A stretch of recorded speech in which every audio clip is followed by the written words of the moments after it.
नमस्कार, प्राइम संवादमा हार्दिक स्वागत छ। म दृष्टिवाणी धिताल। प्राइम संवादमा आज फेरि पनि हामी नयाँ पार्टी, नयाँ तरिका, नयाँ सोचका विषयमा कुराकानी गर्नेछौँ। यो कतिको चुनौतीपूर्ण छ। कतिपय स्वतन्त्र उम्मेदवारहरू पुराना दललाई परास्त गर्नका निमित्त हामी लागि परेका हौं भनेर निर्वाचनमा होमिएका छन्। कतिपय पुराना दलहरू हामी सच्चिसकेका छौं, अब हाम्रो पालो हो, हाम्रो अनुभव फेरि पनि प्रयोग सिद्ध हुन पाउनुपर्छ भनेर लागि परिरहेका छन्। जनताले कसलाई चुन्छन्, जनताले कसलाई चाहन्छन् त्यो हेर्न बाँकी नै छ र त्यो भन्दा अगाडिको बहसमा विभिन्न किसिमका उम्मेदवारहरूसँगको कुराकानीमा सबैले आफूले जित्ने र आफूले मत पाउनुपर्ने अडान कायम राखिरहेका छन्।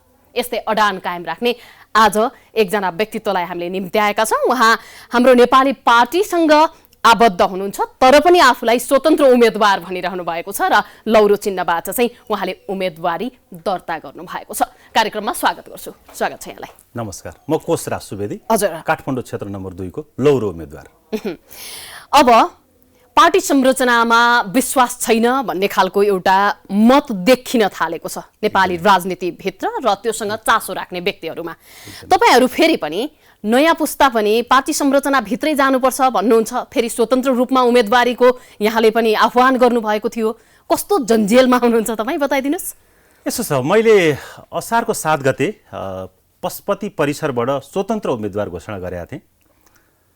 एउटा कुरा हामीले के बुझ्नुपर्छ भने हामी एउटा सङ्घको चुनावमा गइरहेछौँ, प्रतिनिधि सभाको चुनावमा गइरहेछौँ। त्यहाँ दलको विकल्प दल नै हो, तर पनि अहिले भइरहेका पुराना दलहरूबाट यो 40औं वर्षमा नेपालीले जे पाउनुपर्ने थियो त्यो पाइरहेको अवस्था छैन।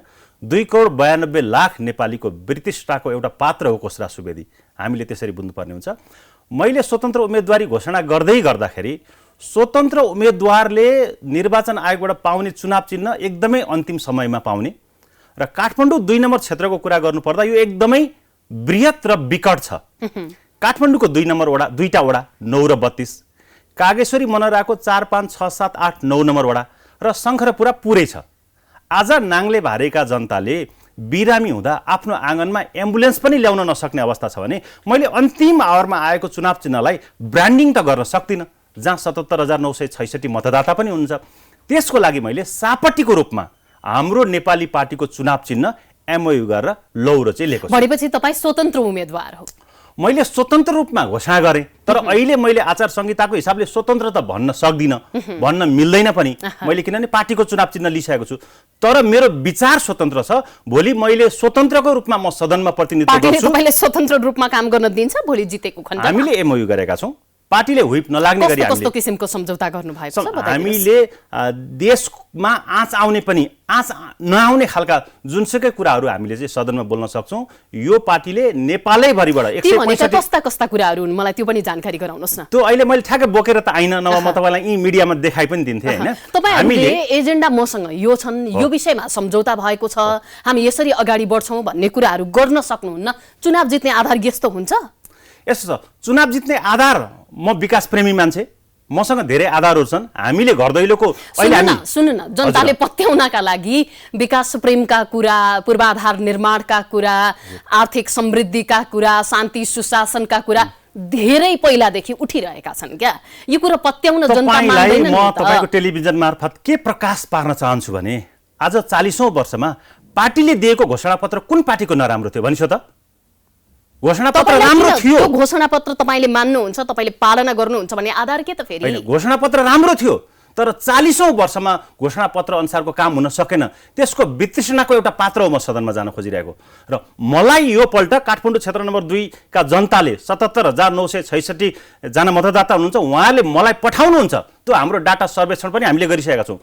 म असारको 7 गतेदेखि कन्टिन्यू घर दैलो कार्यक्रममा छु। मैले यो 27 गते पछाडि मैले 4थो लेभलको मेरो घर दैलो कार्यक्रम गरेको। मेरो आइटी टिमले मलाई दिएको सर्वेक्षण अनुसार म 27,623 मतका साथ जित्ने दावा गर्न चाहन्छु तपाईको मिडिया मार्फत। तपाईले एमालेका मणिराज फुङ्याल र अब गठबन्धनको तर्फबाट ओन्सरी घरतीसँग प्रतिस्पर्धा गर्नु छ क्षेत्र नम्बर 2 मा। यो चान्चुने विषय होइन। ओन्सरी घरती आफै पनि एउटा प्रतिष्ठा बनाइसकेको, नेपाली राजनीतिमा एउटा छाप छोडिसकेको व्यक्ति हुनुहुन्छ। गाह्रो हुँदैन? यस्तो छ, मैले व्यक्तिगत रूपमा न ओन्सरी दिदीलाई के भन्न चाहन्छु न मणिराम दाईलाई के भन्न चाहन्छु। उहाँबाट हुँदैन भन्ने कुराहरू जनताले राजनीति प्रतिष्ठा चाहिँ छ, हैन? देख्ने एउटा, भोट हाल्ने अर्को प्रवृत्ति पनि छ फेरि जनतामा। कसरी मान्नुहुन्छ? मान्छेले यो 40औं वर्षमा पार्टीको वितृष्णा बुझिसक्नु भएको छ। उहाँले योभन्दा अगाडि के गर्नुभयो म तपाईँको मिडिया मार्फत नबोलौँ, जनताले नै बोल्छन् हैन। त्यो भएको कारणले म के गर्छु भनेर मैले जाने हो। मैले पुराना पार्टीलाई विरोध गर्ने, उहाँहरूलाई गाली गर्ने मेरो सोच छैन। म किन आइरहेको छु, मैले के गर्छु, म राष्ट्र निर्माणको लागि कसरी जुटिरहेको छु भन्ने कुरा मैले मेरो प्रेजेन्स गर्ने हो, मैले मेरा प्रतिबद्धताहरू प्रेजेन्स गर्ने हो, घर दैलोमा जाने हो, मैले उहाँलाई कन्भिन्स गर्ने हो। 77,966 मतदातालाई भेट्नको लागि निमन्त्रणा पत्र लिएर घर घरमा गएको छु। किनभने स्थानीय चुनावमा काठमाडौँको क्षेत्र नम्बर 2 बाट 59% मत गिर्यो। यो उत्साहजनक भएन। उत्साहजनक नभएको कारणले 80% मत कसरी गिलाउन सकिन्छ भनेर म त नेपालैभरिबाट 1,77,00,000 मतदातालाई तपाईँको मिडिया मार्फत, टेलिभिजन मार्फत आह्वान गर्न चाहन्छु। तपाईँको एक भोट निष्क्रिय भयो भने गलत मान्छे सदनमा जान सक्छ। तपाईँको एक भोटको सदुपयोग गरिदिनुहोस् र सक्षम युवालाई सदनमा पठाइदिनुहोस्। त्यो पार्टीबाट पनि हुनसक्छ, स्वतन्त्र पनि बाट पनि हुनसक्छ, तर सक्षम सोच्न सक्ने युवालाई सदनमा पठाउनुहोस्। सोच्न सक्ने युवाले नै देश परिवर्तन गर्न सक्छन्। अहिले भइरहेका पार्टीका शीर्ष नेताहरू कुनै टाइममा सोच्न सक्ने हुनुहुन्थ्यो, तर अहिले त्यो अवस्थामा हुनुहुन्न। मेडिसिनको पनि एउटा डेट हुन्छ। आज पुराना दलका शीर्ष नेताहरू डेट एक्सपायर भइसकेको मेडिसिनहरू हो। त्यो डेट एक्सपायर भएको मेडिसिन यदि तपाईँले खानुभयो भने फेरि पनि तपाईँलाई असन्चो हुन्छ, अप्ठ्यारो हुन्छ। डेट भएको नयाँ विकल्पको अनुहारहरूलाई चाहिँ तपाईँले सदनमा पठाउनुपर्छ। कस्तो राम्रो, तपाईँले जनतालाई कन्भिन्स गर्ने यो पावर राम्रो। तर यतिका धेरै अनुभवले खारिएका पार्टीका दलका उम्मेदवारहरू चाहिँ यत्तिकै जनतामा आज गएका होलान् र? तपाईँको कुरा एकदमै ठिक छ। म जनतालाई के बुझाउन चाहन्छु भने जो 2,92,00,000 नेपालीहरूले तपाईँको टेलिभिजन हेरिराख्नु भएको छ, देश विदेशबाट हेरि नै राख्नु भएको छ हैन। हामीले उहाँहरूको अनुभवलाई सँगाल्नुपर्छ। अब पोलिटिकल रिसर्च सेन्टर खोल्नुपर्छ। पोलिटिकल रिसर्च सेन्टरको उहाँहरूलाई आजीवन सदस्य बनाउनुपर्छ। उहाँका अनुभव हामी सदनमा गएर कार्यान्वयन गर्छौँ। सोच्न सक्ने युवाहरूलाई हामीले सदनमा पठाउँ र हामी कार्यान्वयन गर्छौँ। उहाँहरूले सगरमाथा चढ्ने इक्विपमेन्ट लिनु भएको थियो। सगरमाथा चढ्ने इक्विपमेन्ट लिएर चन्द्रमामा जान्छु भनेर सम्भव छ त?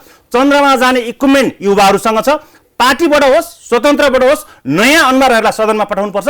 पुरानो अनुहारबाट नेपालीहरूले दुःख पाइसके, त्यो कुरा जनताले बुझ्नु भएको छ। त्यसरी चाहिँ हामीले तपाईँको मिडिया मार्फत चाहिँ म आह्वान गर्न चाहन्छु।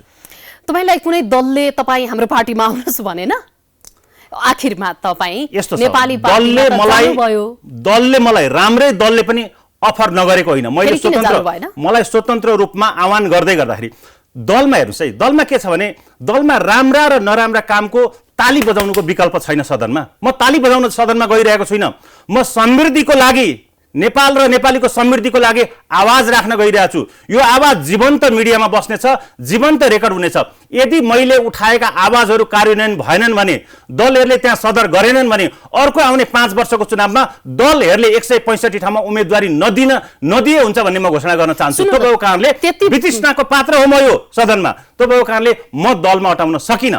मैले नयाँ सोच भएका दलहरूमध्ये हाम्रो नेपाली पार्टीका एकजना कोही उम्मेदवार हुनुहुन्थ्यो। उहाँ ब्याक भएर उहाँले मलाई त्यो चुनाव चिन्ह दिनुभयो। एक लेभलको मैले क्षेत्र नम्बर 2 मा विजय गरिसकेको छु र अरू धेरै उम्मेदवारहरूले पनि मलाई सपोर्ट गर्ने क्रम जारी भएको छ। काठमाडौँको क्षेत्र नम्बर 2 को एउटा मात्र सदनमा पुग्ने पात्र भनेको कोषराज सुवेदी हो। त्यसका लागि यहाँका जनताले एकपल्ट मलाई अवसर दिनुहुन्छ भन्ने पनि मैले सोचेको छु। त्यो अवसरलाई म जितमा परिणत गर्छु। त्यो मेरो जित होइन, काठमाडौँ क्षेत्र नम्बर 2 वासीको जित हो। त्यसको लागि पनि म तपाईँको मिडिया मार्फत फेरि काठमाडौँ क्षेत्र नम्बर 2 का वासीहरूलाई निमन्त्रणा गर्न चाहिँ चाहन्छु। निमन्त्रणा पत्रमा के लेख्नु भएको छ? भोट दिनुस् भन्नु भएको छ कि अरू केही कुरा? मैले निमन्त्रणा पत्रमा यो मङ्सिर 4 गते हुन गइरहेको आम निर्वाचनमा तपाईँको अमूल्य मत खसाइदिनुस् भनेर निमन्त्रणा गर्दै हिँडेको छु। अब हाम्रो नेपाली पार्टीप्रति पनि तपाईँ जिम्मेवार हुनुपर्ने हुन्छ। त्यहाँ सम्झौता गरिसकेका छौँ भनेर भन्नुभयो। हुन त सम्झौतामा के छन् यहाँले भन्न सक्नु भएन, भन्नु भएन त्यो कुरा। अब होइन, त्यो कुरा आज भनिदिनु भएको भएदेखि हामीले तपाईँलाई र हाम्रो नेपाली पार्टीसँग कुराकानी हुँदै गर्दाखेरि त्यो विषय बहसको विषय बन्न सक्थ्यो। त्यो विषय तपाईँले आज भन्न नसक्नु भनेको तपाईँ एजेन्डामा कमजोर पर्नु हो। यस्तो कमजोर एजेन्डा लिएर जाँदा निमन्त्रणा पत्रले प्रभाव पार्न सक्छ जनतालाई? फेरि पनि मेरो यो जिज्ञासा छ। के बुझ्नुपर्छ भने काठमाडौँ क्षेत्र नम्बर 2 मा त्यहाँ लौरेले चुनाव जितिरहेको छैन, त्यहाँ कोषराज सुवेदीले चुनाव जितिरहेको छ। कोसरा सुवेदी नै पहिलो प्रायोरिटी हो। पहिलो हामी घर दैलो गर्दाखेरि कोसरा सुवेदी स्वतन्त्रको रूपमा थियो। म एउटा कुरा यहाँ थप्न चाहन्छु। यति बेला स्वतन्त्र उम्मेदवारहरूले विभिन्न क्षेत्रमा काम गरेका, अभियन्ताका रूपमा काम गरेका, अनि त्यो आधारमा एउटा जनमानसको मत पाउने अभिलाषा राखेको स्थिति देख्न सकिन्छ। छिमेकी मुलुक भारतकै सन्दर्भमा कुरा गर्ने हो पनि नेपालमा त्यो स्थिति पनि रहेन। स्वतन्त्र लहरका रूपमा आए, कतिले जिते, कतिले हारे, कतिले काम गरे, कतिले गरेनन्। तपाईहरू के को आधारमा, खास गरिकन कोषराज सुवेदीले के को आधारमा त्यहाँको जनमत लिने, के गर्नुभयो त्यहाँका लागि अहिलेसम्म? यस्तो मैले त्यहाँको लागि के गरेँ भन्दा पनि मैले देशको लागि के गरेँ त्यो हेर्न जरुरी छ। म एउटा फाइनेन्सियल सेक्टरको एक्सपर्ट। मैले बिमा इन्डस्ट्रीमा 20 वर्ष बिताएँ। जुन इन्डस्ट्रीमा आज 8,25,000 को दाल भात चलेको छ, त्यो मध्ये 1,25,000 अभिकर्तालाई मैले मेरो सर्टिफिकेट हस्तान्तरण गरेको अभिकर्ताको ट्रेनिङ दिएको छु। उहाँहरू आज जीविकोपार्जन त्यही पेसालाई लिएर गइराख्नु भएको छ। मैले आज पोलिटिक्सको यात्रा आजको लागि होइन, सदनमा जानको लागि होइन, मैले देश बनाउनको लागि 25 वर्षको यात्रा सुरक्षित गरेको छु। मैले 20 वर्ष फाइनेन्सियल इन्स्टिट्युटमा बिताएँ। अब म 25 वर्ष समाज सेवामा राजनीति गरेर बिताउन चाहन्छु। त्यसको लागि म आएको छु। मैले आज यो यात्रा सुरु गर्दै गर्दा प्रत्यक्ष निर्वाचन प्रणालीको प्रधानमन्त्रीको यदि शासन आयो भने त्यसमा कोसरा सुवेदी पहिलो विजय हुनुपर्छ र मसँग डाटाबेस पनि छ भनेर म आज पोलिटिक्समा यो यात्रामा सुरु भएको छु र यो यात्रा मेरो सदनमा जाने मात्रै होइन। सुन्नुहोस् न, बिमा एक्सपर्टहरूलाई बोल्नका लागि निकै नै चतुर मानिन्छ। तपाईँले त्यो जुन कुरा भन्नुभयो, मैले यतिलाई चाहिँ अभिकर्ताको तालिम दिएको छु, ती सबै तपाईका भोटर त होइनन्। फेरि पनि त्यो आजका भोटर होइनन् होला। नम्बर 2 को चाहिँ भोट आजका भोटर होइनन् होला। त्यो आजका भोटर होइनन्। मैले जुन कुरा तपाईलाई गरे त्यो भोलिका मेरा भोटर हुन्। नेपालभरिबाट आउने 8 लाख अभिकर्ताहरू जित्न जरुरी छ पहिला। त्यसको लागि यहाँदेखि मैले अब पोलिटिकल यात्रा सुरु गरेँ। 10 वर्ष पछाडिको यात्राको लागि आज मैले प्लानिङ गरेको छु। तपाईँ कुनै पनि दलका शीर्ष नेताहरूको वेबसाइट गएर हेर्नुहोस्। कसैको 2 वर्षदेखि मेन्टेन भएको छैन, कसैको अबको 5 वर्ष पछाडि यात्रा के हुन्छ भन्ने मेन्टेन भएको छैन भने मैले त 25 वर्षको यात्राको लागि मेरो वेबसाइटहरू मैले लन्च गर्न खोज्दैछु। अब विकमा मैले लन्च गर्दैछु। 25 वर्षको यात्रामा म के गर्छु भन्ने कुरा मैले मेरो आजकै वेबसाइटमा क्लियर पार्न खोजिरहेको छु भने मेरो भिजन आज आएर टुरिस्ट उम्मेदवारको रूपमा होइन, यात्रा पोलिटिक्समा आएर भोलि छोड्न गरेको लागि होइन, पपुलारिटीको लागि होइन, समाज सेवाको लागि आएको छ भन्ने कुरा चाहिँ तपाईँको मिडिया मार्फत चाहिँ भन्न चाहन्छु। एमालेका मणिराम भुइयाल र ओन्सरी घरती गठबन्धनबाट 2 जना मध्ये को चाहिँ तपाईँको प्रतिस्पर्धी हुन सक्छ क्षेत्र नम्बर 2 मा? यस्तो छ, यो रेस भनेको 1000 किलोमिटरको रेस हो। 1000 किलोमिटरको रेसमा धेरैजना प्रतिस्पर्धीहरू आउँछन्। कोही 200 मा आउट हुन्छन्, कोही 400 मा हुन्छन्, कोही 600 मा होलान्, 800 मा होलान्, 900 मा होलान्, 1000 मा पुग्ने कोसरा सुवेदी मात्रै हो। त्यही भएर यो रेस लामो छ। लामो रेसमा कोसरा सुवेदीको विकल्प छैन। त्यो काठमाडौँ क्षेत्र नम्बर 2 का जनताले बुझेका छन्, किनभने मैले घर दैलो गरिसकेको छु। तपाईले भनेको कुरा पूर्ण रूपमा सत्य भइदियोस्, हाम्रो अपेक्षा रहेको छ, शुभकामना पनि छ। तथापि यो जितिएन भने के गर्ने? यसरी बोलिसकेपछि भोलि जित्न गाह्रो भयो भने त अप्ठ्यारो पर्छ। यस्तो छ, जित हारले मलाई केही पनि गर्नेवाला छैन। मेरो 25 वर्षको यात्रा मैले भनिसकेको छु। म 2,92,00,000 नेपालीको समुन्नतिको लागि केही न केही रूपमा प्रस्तुत भइ नै राख्छु। मेरा जनताको प्रत्येक आँगनमा म कन्टिन्यू भइ नै राख्छु। त्यो भएको कारणले मैले जित र हारमा आइरहेको छैन। मैले नेपालको समृद्धिको लागि आएको कारणले गर्दाखेरि सदन मलाई ठुलो कुरो होइन, देश परिवर्तन ठुलो कुरो हो। अहिले म एउटा के डाटाबेस पेश गर्न चाहन्छु भने नेपाल समृद्ध कुनै टाइममा थियो, त्यो टाइम चाइना, सिङ्गापुर र नेपाल कम्पेयर गर्दाखेरि नेपाल चाहिँ समृद्ध थियो। आज ती देशका जनता र सरकारले रोजगारी मागे, तिनीहरू आज समृद्ध भइसकेका छन्। त्यही टाइममा हामीले पासपोर्टमा भिसा मागेका छौँ। आज ती भिसा गएका 3500 लाख युवालाई म नेपाल फर्काउन चाहन्छु। त्यसको लागि म लाग्नेछु। शैक्षिक ड्रेनहरू, बौद्धिक व्यक्तिहरू 12 देखि 15 लाख फर्स्ट कन्ट्रीमा छन्, तिनीहरूलाई नेपालमा फर्काउन चाहन्छु। यदि नेपाललाई समृद्ध बनाउने हो भने नेपालीलाई नेपालमा राख्न जरुरी छ। के देखाएर फर्काउने? फर्काउने हामीसँग योजनाहरू छन्। त्यो भएको कारणले आजको भोलि यो सम्भव छैन। सदनमा 5 वर्ष जानको लागि जाहिर खान जान खोजिरहेको होइन। दाल भात खाने मेरो आफ्नै प्लेटफर्म छ। म रोजगारीको लागि सदनमा जान खोजिरहेको होइन। तिनीहरू समृद्ध नेपालको लागि यदि हामीले नेपालीलाई फर्काउन सकेनौँ भने न नेपाल कृषि प्रधान देश हुनेछ। पहिला थियो, जुन टाइममा हामी कृषि प्रधान देश थियो त्यो टाइममा नेपालले गहुँ, चामल, धान चाहिँ बङ्गलादेशलाई बेच्थ्यो। आज हामी दैनिक 6 करोड बराबरको सागसब्जी इम्पोर्ट गर्छौँ। भनेको किन इम्पोर्ट गर्छौँ भन्दाखेरि हामी कृषि प्रधान देश हो चाहिँ नेताहरूले भन्नुहुन्छ। 80% मान्छे कृषिमा आश्रित छन् भन्नुहुन्छ। अनि डाटाबेस हेर्दाखेरि 35 लाख युवा खाडीमा छन्, 12 लाख फर्स्ट कन्ट्रीमा छन्। शैक्षिक, रोजगारी र व्यवसायको सिलसिलामा अर्को 30 लाख जनता सहर केन्द्रित छन्। बुवा आमा हुनुहुन्छ गाउँमा, केटाकेटी हुनुहुन्छ, वृद्ध अशक्त हुनुहुन्छ भने कृषि प्रधान देश हो त? त्यो त डाटाले पनि बोलिसकेको छ। त्यो भएको कारणले हामीले नेपाललाई समृद्धि ल्याउनको लागि एक्सपोर्ट र इम्पोर्टको जबसम्म ब्यालेन्सलाई समायोजन गर्न सकिँदैन समृद्धि सम्भव छैन। समृद्धि सम्भव हुनको लागि हाम्रो शिक्षा प्रणाली नै चेन्ज गर्नुपर्छ। शिक्षा अब गुगल र गुरुकुलको फ्युजन सहितको शिक्षा हुनुपर्छ, जुन व्यवहारिक हुनुपर्छ।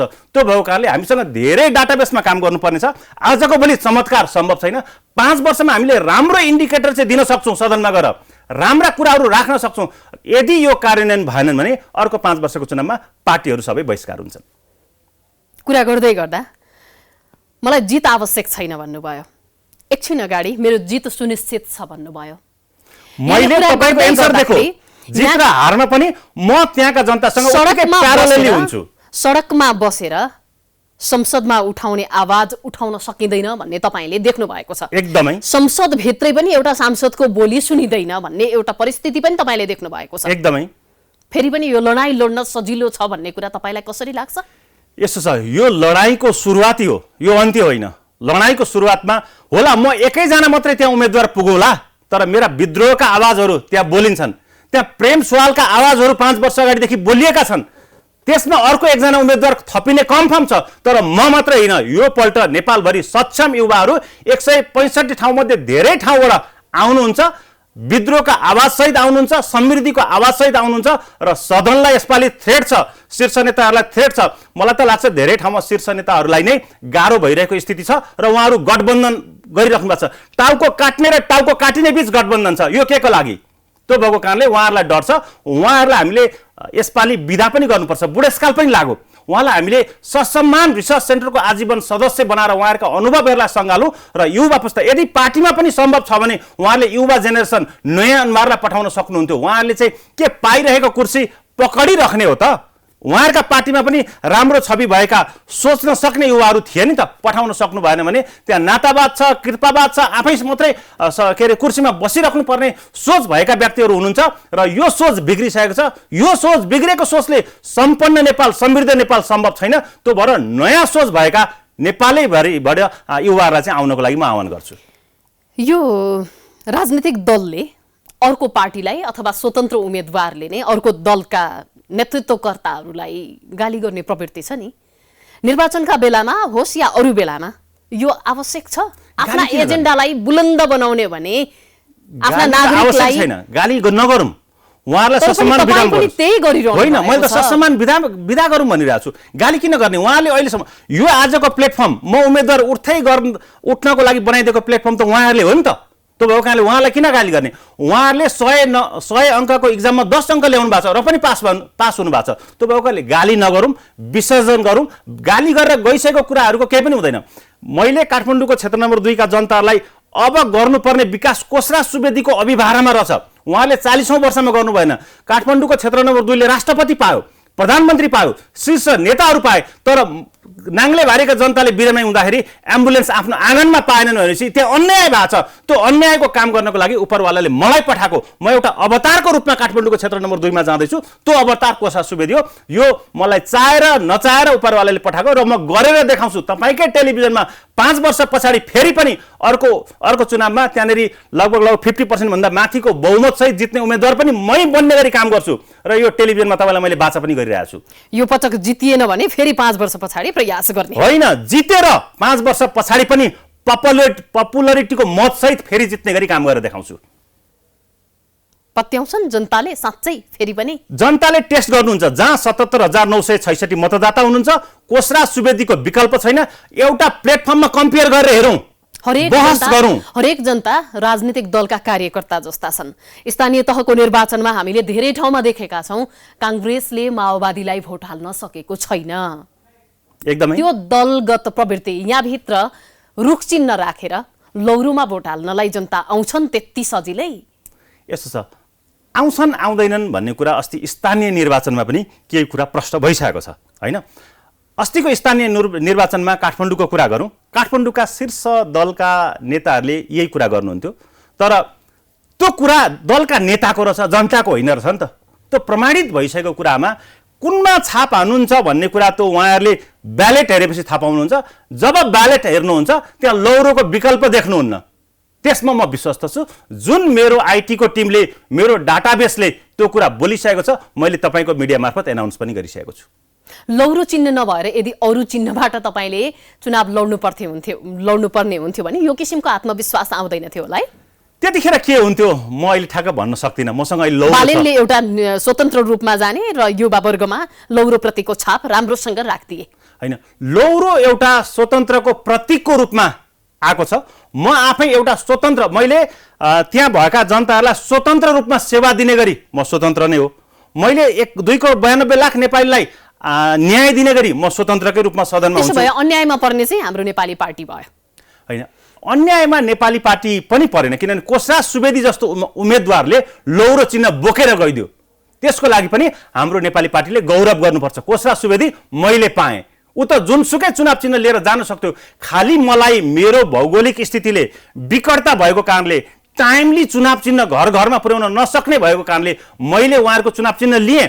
त्यसमा पनि उहाँहरूले मलाई सपोर्ट गर्नुभएको छ, किनभने एकजना इन्जिनियर त्यो क्षेत्रबाट एनाउन्स गरेर क्याम्पेन गरिसकेको मान्छेले मभन्दा तपाईँ योग्य हुनुहुन्छ, मैले जित्नु र तपाईँले जित्नु एउटै हो, तपाईँले नै मेरा कुरा सदनमा राखिदिनुहुन्छ भनेर मलाई लौरो त ल्याएर हस्तान्तरण गर्नुभएको छ। त्यो अवस्थामा मैले जितसहित यो लौरो चिन्ह चाहिँ हस्तान्तरण लिएको छु।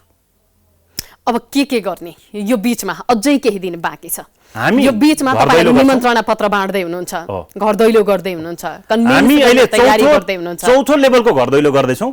हामी अझै 5औं लेभलको घर दैलो गर्न पनि भ्याउँछौँ र हामीले पहिलो विकल्पमा हाम्रा मतदातालाई कन्भिन्स नै गर्ने हो। म प्रेजेन्स नै हुने हो। म त तपाईँको टेलिभिजन मार्फत के भन्न चाहन्छु भने जुन नेता तपाईँको दैलोमा चुनावमा भोट माग्न त आएन भने 5 वर्ष तपाईँको दैलोमा फर्केर आउँछ, त्यस्तो नेतालाई बहिष्कार गर्नुहोस्। त्यो भएको कारणले तपाईँलाई भोट माग्न त नआउने नेताले भोलि तपाईँको परेको बेला बोल्छ त त्यसले बोल्दैन भन्ने कुरा र विकास गर्दैन भन्ने कुरा त यो 40औं वर्षले देखाइसकेको छ। जो तपाईँको घरमा आएर तपाईँलाई मत मागिरहेछ, यो पल्टको प्रायोरिटी तपाईँले त्यसलाई दिनुहोस् र त्यसले जित्छ, त्यसले गर्छ। त्यो तपाईँको उम्मेदवार कोषराज सुवेदी मात्रै हो भन्ने कुरा पनि म एनाउन्स गर्न चाहन्छु। यो राजनीति बीमा क्षेत्रमा नाम कमाइसकेको मान्छे राजनीतिमा आएर यदि परिवर्तन गर्न सकिएन भने, यहाँले भनेको जस्तो बारम्बार जनताले पत्याइदिएनन् भने, निरन्तर लागिरहनका लागि त्यो जोश जागर चाहिँ कहाँबाट आउँछ? त्यो निरन्तर कुनै पनि काममा सफल हुनका लागि केही प्राप्त गर्दै जानुपर्ने स्थिति हुन्छ नि, त्यो कुरा भइदिएन भने निरन्तर लाग्न सकिन्छ? म एउटा किसानको छोरो, हेर्नुहोस्, म बिमा अभिकर्तादेखि यो इन्डस्ट्रीको पहिलो डिसी हो। म सेल्फ मोटिभेटेड छु र राजनीतिमा जित्दा हार्दा पनि मेरो मोटिभेसन मलाई उपरवालाले दिएको छ। म अलिक धार्मिक पनि छु, म आध्यात्मिक पनि छु। त्यो भएको कारणले मेरो मोटिभेसन तपाईँ अहिले चेक गर्नुहोस्, अबको 15 वर्षपछि चेक गर्नुहोस्, एउटै हो। र तपाईँ योभन्दा 15 वर्ष अगाडिका भिडियोहरू पनि हेर्नुहोस्, मेरो मोटिभेसनमा कुनै कमी आएको छैन। निरन्तर म सफल एउटा जेनेरेसन हो र मैले जहाँ टेक्छु त्यो राम्रो भएको छ। त्यो मेरो हिस्ट्री तपाईँहरू हेर्न सक्नुहुन्छ र अब मेरा यात्राहरू, पोलिटिकल्ली यात्राहरू सुरु भएको छन्। तपाईँ के ढिला गरेर आउनुभयो राजनीतिमा? मैले यस्तो प्रश्न सोधेँ भने तपाईँको जिज्ञासा के हुन्छ? हामी एकदमै अन्त्यमा आइसकेका छौँ। कुनै पनि कुरा ढिलो हुँदैन। उपरवालाले जहिले भन्नुहुन्छ त्यो नै सबैभन्दा सही टाइम हो। मलाई उपरवालाले यो टाइममा भन्नु बोला होइन, किनभने सबै कुरा लेखान्त हुन्छ। हेर्नुहोस्, लेखान्त बिना तपाईँको र मेरो आज भेट भएको छैन। यो कुनै दिनको लेखान्त थियो, आज हामीले यो टेलिभिजनमा इन्टरभ्यू दिने भनेको थियौँ। त्यो लेखान्त मेरो यो टाइममा थियो होला, त्यसरी ल्याएको छु मैले। हस्, यहाँलाई धेरै धेरै शुभकामना छ। थ्याङ्क यू हजुर। मेरो काठमाडौँ क्षेत्र नम्बर 2 का 77,966 मतदाता, नेपालैभरिबाट मतदान गर्नुहुने 1 करोड 77 लाख मतदाता, 2 करोड 92 लाख नेपाली र देश र विदेशबाट यो टेलिभिजन हेरिराख्नुभएका आदरणीय बुवा आमा, दिदी बहिनी, दाजुभाइहरूलाई आउन आँटेको दीपावलीको शुभकामना पनि दिँदै काठमाडौँको क्षेत्र नम्बर 2 मा तपाईँ विदेशमा हुनुहुन्छ भने विदेशबाट पनि आह्वान गरिदिनुहोस्। सही सक्षम युवा कोषराज सुवेदी हुनुहुन्छ, उहाँलाई एकपल्ट सदनमा पठाउनको लागि लौरो चिन्हमा मतदानको लागि रिक्वेस्ट गरिदिनुहोस्। धन्यवाद। यो समय र संवादका लागि हार्दिक धन्यवाद। दर्शकवृन्द, प्राइम संवादमा आज हामीले हाम्रो नेपाली पार्टीबाट उम्मेदवारी दिएका र आफूलाई स्वतन्त्र भन्ने कोषराज सुवेदीसँग संवाद गर्यौं। प्राइम संवादको समय सकिएको छ। हामी सबैलाई बिदा दिनुहोस्। नमस्कार।